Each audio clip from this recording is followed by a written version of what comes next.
মা বাবা আশা করে, আমাদের কবরবাসীরা গোরবাসী আমাদের আশা করে, এতটুকুনি আশা করে যে আমাদের ছেলেরা আমাদের নাতিরা কখন একটু কলমা শরীফ, একটু দরুদ শরীফ, একটু কোরআন শিখতে হচ্ছে, আমার আল্লাহকে খুশি করেছে। আমার আল্লাহকে খুশি করতে পারলে আমার আল্লাহ খুশি হয়ে তাম কবরবাসীরা কবরে খুশিতে শান্তিতে রেখে দেন একবার যেমন আলহামদুলিল্লাহ। এই জায়গাটাই হলো আমার আপনার কবর শান্তি পাওয়া যায়। এই সাথে একটা নিয়মে বসতে হয়, সময় দিতে হয়। ওয়াজ হচ্ছে, জলসা হচ্ছে, মিলাদ মাহফিল হচ্ছে, ইসলাম হচ্ছে, কি হচ্ছে না হচ্ছে এর সঙ্গে দ্বারা আপনাদের বোঝাবার কিছু নেই।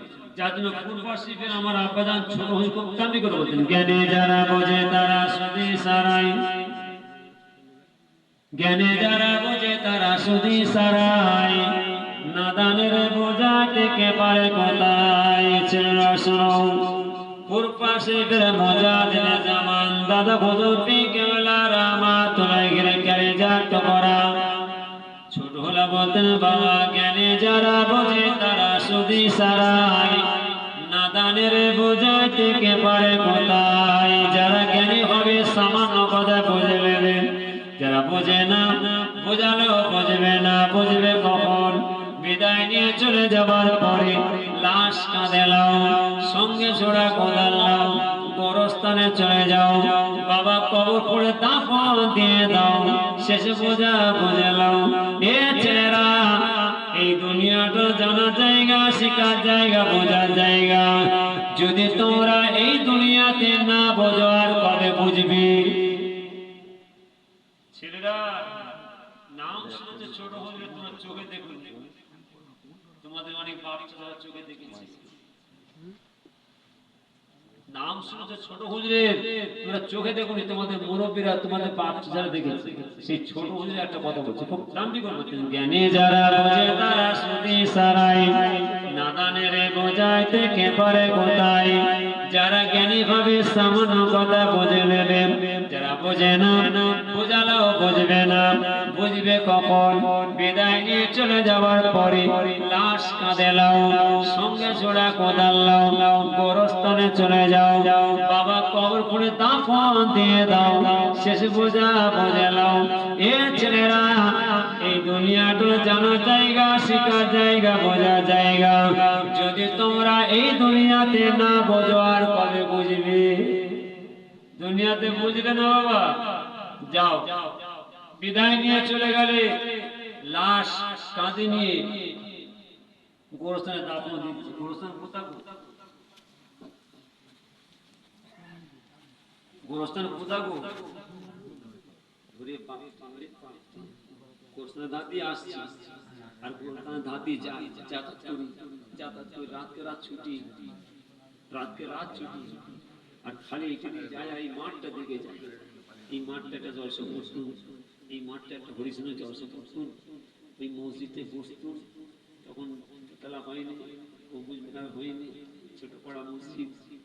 জঙ্গলে যাই, চলে যায়, এখান দিকে যায়, জলসাটা বন্ধ হয়ে গেল নাকি যাই, গোরস্থানের ধার দিয়ে চলে যায়। শুনছেন? আল্লাহর হুকুম, সেই ওই গোরস্থান বাসীদের ওসিলা এই কাজটা আমার আপনার নয়, এই কাজটা হলো গোরবাসীদের। ওই গোরবাসীদের কাজ দিয়ে আমরা খুব মৌলি করছি। মসজিদ কার ঘর? যদি বলেন না, আল্লাহর ঘর মসজিদ। আর গোরস্থান আমার আপনার সুবা জায়গা, আর ধর্মপীর আল্লাহ জান্নাত। তাই বলছি বাবা, মুজিকুল্লাহ বলতেন, খুব দামি করে বলতেন, গোরস্থান ধাতে যাতায়াত করি তো বারবার খালি একটুখানি ধাক্কা লাগে। গোরস্থান বাসাদের কাজ তো ঝড় বৃষ্টি পানি মাঝখানে ঘুরে গেছে বেশ কয়েক বছর। আমার বাবা যেটা ফোন করছে গেছেন দাওয়াতের জন্য, কোন কেন্দ্র হবে তা জানি না, তবে দেখছি সেই জায়গা বসার জায়গা, সেই ওখানে যার সহমত বসবে কিয়ামতের মাঝে তার সঙ্গে আমার আল্লাহর সামনে দাঁড়াবে। আমাদের আনতে হবে না, আমাদের হাতে ধরছে, আমাদের দোয়া নিতে হবে না। আর আমাদের অবস্থা আমি মানা করি, তাও কেন বসছো? বসুনি, কেন ওখানে বসছো? কেন ওখানে বসছো? নামাজি ভাই, তারপর শোনেন শোনেন কোথায় যাচ্ছে, কেন করে বসছে, কেন করে বসছে, না না না না, একদম বসে আমি মানা করি আমাদের দলিতে যেও ও মোল্লা মৌলবীদের ও ভাই সাহেব ও পীরজাদাদের ও আলেম আমাদের দলিতে যেও বিপদে পড়ে যাবে তুমি।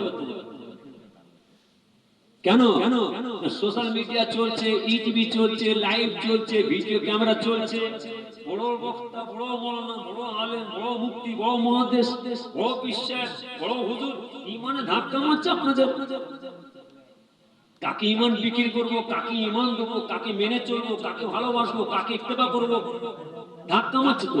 খবরদার তোমাদের হাতে ধরে ইমান কাউকে বিক্রি করতে যেও, বিপদে পড়ে যাবে। তোমাদের ইমান কাউকে দিতে যাবে না। সোশ্যাল মিডিয়া দেখে, ইটিভি দেখে, লাইভ দেখে, ভিডিও ক্যামেরা দেখে, বড় বক্তা, বড় মৌলানা, বড় আলেম, বড় মুফতি, বড় মুহাদ্দিস, বিশ্বাস দেখে, হুজুর দেখে ইমান তোমাদের বিক্রি করতে যেও নি, বিপদে পড়ে যাবে। তোমাদের ইমান বিক্রি করে দাও কাকে? ওই দাদুকে দাও যে দাদু বিয়ান ধরে উজু করে মসজিদে নামাজ পড়ছে, যে দাদু লাঠি ধরে কাঁপতে কাঁপতে মসজিদে নামাজ পড়ছে, যে আবেদা সালেহা মা দাদি নামাজ পড়ার মধ্যে জড়সড় তসবিহ নিয়ে বসে আছে, যাও তোমার ওই দাদু দাদিকে ইমান বিক্রি করে দাও, ও নামাজি চাকরিকে ইমান বিক্রি করে দাও। কেন? তোমার দাদু দাদি হলো ইমানওয়ালা, ইমানওয়ালা তোমার দাদু দাদি। কেন? না ফুরফাশিপের পীর মুজাদ্দিদ জামান দাদা কিশোর সহবতের মানুষ, ফুরফাশে বড় হুজুর, মেজ হুজুর, সেজ হুজুর, নহজুর, ছোট হুজুর সহবতের মানুষ। তোমার বাবা দাদারা মুরব্বীরা এইসব আল্লাহর ওলিদের সহবতের মানুষ, এইসব আল্লাহর ওলিদের সহবতে বসেছে। কেন? তোমাদের মুরব্বীরা হলো